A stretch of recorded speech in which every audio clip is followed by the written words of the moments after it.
So, social bonds are communicational relationships and can be observed, and the base of social organisation is delegation of threats.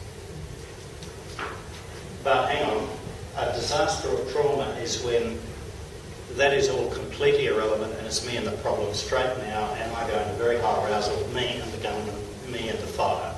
Can you see that all of that system becomes simply irrelevant? And then retrospectively, you blame the organisation that didn't keep you protected from the If you survive. If you survive. Yeah. But in the moment, your attachment to this multi-dimensional complex fabric that tells you who you are and how to deal with things simply is irrelevant. That's the key starting point. And that's happening when you're in a very unusual state of mind. You're in extremely high arousal. When it happens, what people do is they simply go into arousal and respond. Contrary to the myth, only probably 1% actually panic, that is, engage in completely irrational self-preservative behaviour and violate all social norms. Most people go into something I call highly aroused, emotionally motivated, purposeful behaviour, which is what we generally call panic, but it isn't panic because they're very focused, they've got something they want to do, and they're going to do it. It may be misinformed, it may lack training and knowledge and therefore be totally inappropriate, but they are very purposeful. That's not what panic is.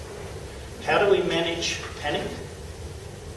How did John Wayne manage the panicking females as the engines came down over the hill? Yeah.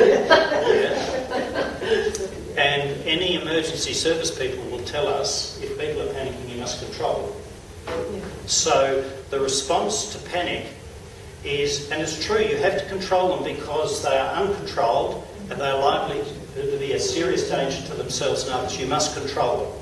But if they're in emotionally motivated, highly aroused, purposeful behaviour and you try to control them, they'll sweep you aside and keep going.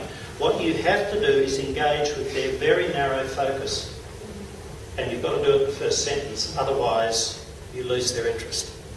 But if you can communicate with that need, they will engage because they desperately want some help with it. Therefore, the research shows, for the last 60 years, consistently papers coming out every year, that panic is negligible in Western disasters.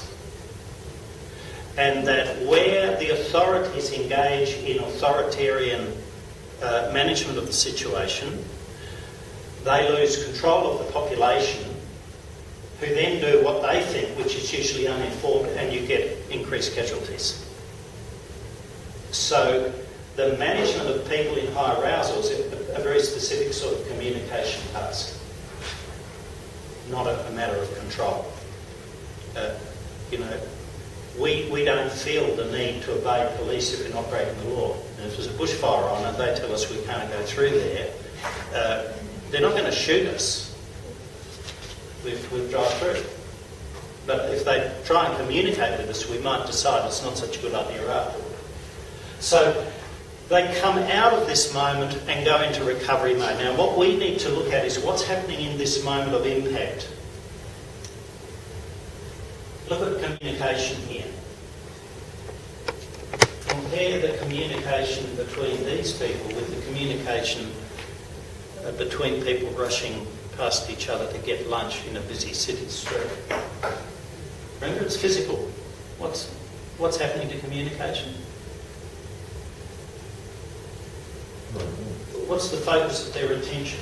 A piece of tarmac 2 metres ahead. Right? Look at the high arousal.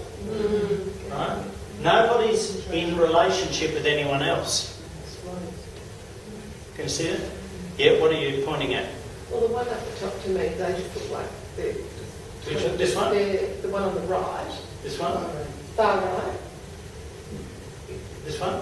Oh no, in that one, they're running, they're like, God, Yeah. get out there. Just look, before we move on, just look for a moment here. What's the difference between his face and his face? That's right. And what's the focus, the difference in focus of attention and state of arousal? talking about. The one on the very right to me looks very purposeful. Yeah. Still trying to get away. The one further on the left looks like he's very emotional driven. Yeah. Yeah. So can you see, just by looking at it, his arousal is converting into high affect, and the affect is fear. Yeah. His arousal is not so high, and it's being contained by a very cognitively oriented focus, isn't it? Why is that? What's the difference? It could be training. No, I wondered. Who is this guy? He's a police officer. Oh, okay. Right? Now, can you see he is retaining social role and social connectedness? He's lost. They've all lost social role. Look, if one of them fell over, somebody would probably stop and pick them up, and then they'd go on. Yeah. So the fact that in this moment there is no social bonding or no connectedness doesn't mean it won't come into play, but it doesn't mean anything. They'll help whoever falls, and as soon as they're up, they'll get going again. And yet there are many disasters where many people are trampled. Yes, but I'm not sure. I think we shouldn't mistake Hillsborough, the stadium, where the trampling is happening because of a pressure that can't be resisted. And once a large group of people start running, you're not dealing with panic, you're dealing with an avalanche of physical bodies that no one can resist. So that's not really quite that. Although it may happen, it may happen. It also depends too, doesn't it? Because in that particular scenario, the emergency situation is static. It's not actually moving. Yeah. So people know if they get far enough Yeah. away, they're going to be Yeah. safe in inverted Yeah. commas. Whereas other situations, the Now- emergency is moving. You're complicating things, which is quite right, and I am only going to show you the bare bones of this, so we need to complicate it. But now have a look here. It says Kosovo refugees waiting to cross the border into Albania. So their menfolk were taken off some hours ago into the forest, and they're going to be shot. Their houses have been burnt and been told to get out.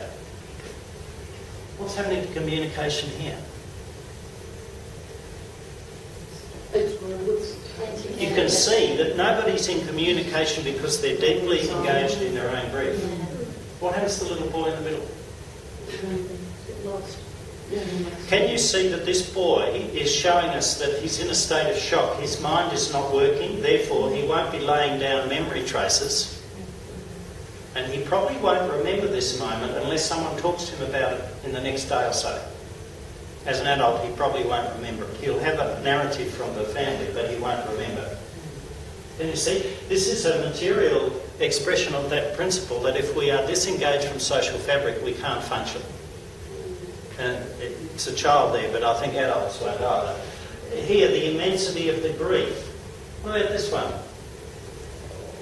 Remember the rock concert after the Atlanta Olympic Games when a bomb went off in the rubbish bin? Yeah.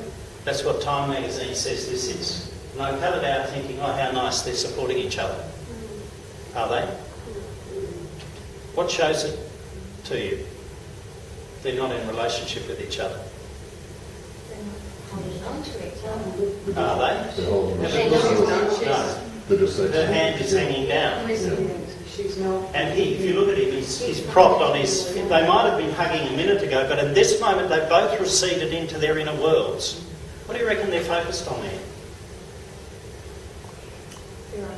Self-protection. Making it too complicated. This rubbish bin blew up and left people with half-eaten sandwiches in plastic bags sticking out of their abdomen. Right? Horrific, mutilating injuries. I've got cut out a newspaper string of quotations of what people describe.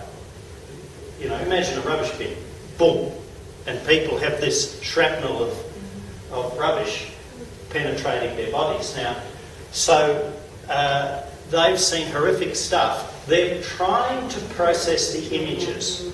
Let's not go into the psyche before we process the sensory, because that's where it starts. And that's what we as psychologists need to learn to work with first. Right? Look at the difference. This is after a stab in Quran. She's curled up and she's oriented outside. See, so people go in different directions depending on who they are. So the general principle here is suspension of communicative connectedness.